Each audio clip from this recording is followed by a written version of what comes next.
A crisis on our southern border, waves of illegal immigrants posing financial, public health, and law enforcement risks to the U.S. This as graffiti litters the walls of processing centers to recruit teens for violent gangs. Where do we draw the line to protect our country? With me now, Democratic strategist Chuck Rocha.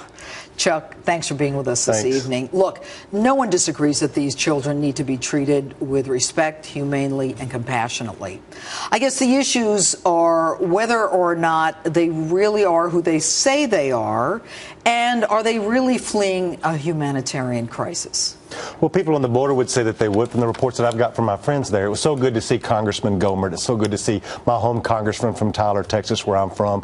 I was raised in a Baptist church there, and the good Lord speaks that we should never turn our back on children. We sing a hymn in Sunday school that said, Jesus loves all the children of the world, red or yellow, black or white. And I think that's what we stand on. I think there's two separate issues. I think there's these children, and I think there's the overarching immigration policy that we see as a failure overall right now. And there's a lot of blame to go around. But at the end of the day, we don't turn our back on children in America, and immigrants are who built this country, and I think what make us strong, because we all look different, act different, come from different places in the world, but we all are Americans and believe in our values. Yeah, but they're not Americans, and isn't that the point? Aren't we a country of laws where people from all over the world wait to come here?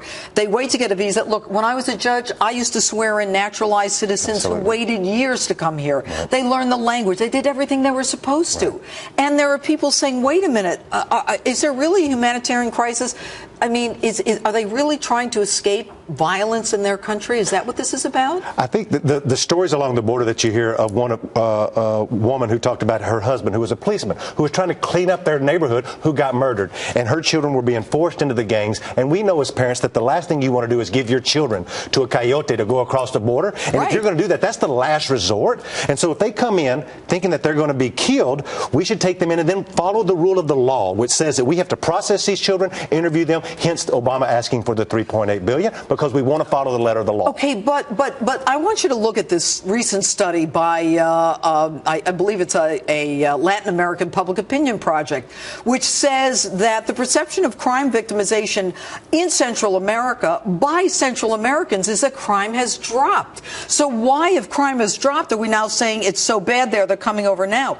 Aren't they being lured by what happened with President Obama in 2012? I think that they're not, and this is the reason I say that, is because I've got a son who's grown now, and I know the last thing that I would want to do is give my son to anybody to trust to go across the border. And I do politics. I see polls all the time, and I know that polls can be manipulated to say whatever you want them to say.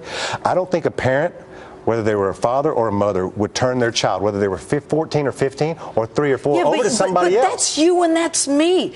If that child is the bootstrap to get into the United States and all of the benefits, then, why wouldn't we, why do we assume that that's the reason? Because you or I would only do it that way. I still think that there is a moral code that America has stand on, and that we're built on a system of values that we go by, and I think that that's the reason that we would do this. I don't really think that people are coming here to gauge the system. And I think that the same amount of Mexican immigrants who come every day, 18,000 a month, that are turned around within 72 hours. So let me ask you this. Why is Mexico allowing and facilitating the movement of these kids? Why isn't Mexico taking care of them? Why isn't Mexico feeding them and housing them? Why is Mexico just shoving them off to us? There's a reason why Mexico's not the #1 nation in the world, and America is. Why we're the beacon of hope everywhere you go. People want to come here and start entrepreneurship. I agree with you, absolutely. Be proud Americans. But what about all the other people who are in the middle of wars, who are trying to come here, who are being killed, whose countries are being destroyed? There are caliphates being created. We welcome them every day. No, we don't. Absolutely. They have to wait in line. In Florida, let's talk about the Middle East. Citizen. Let's talk about Europe. Let's talk about Russia. Let's talk. You can't have it both they're ways. People. Absolutely, and they're all people. The one thing, the Americans. Here's the thing. Who should pay for this?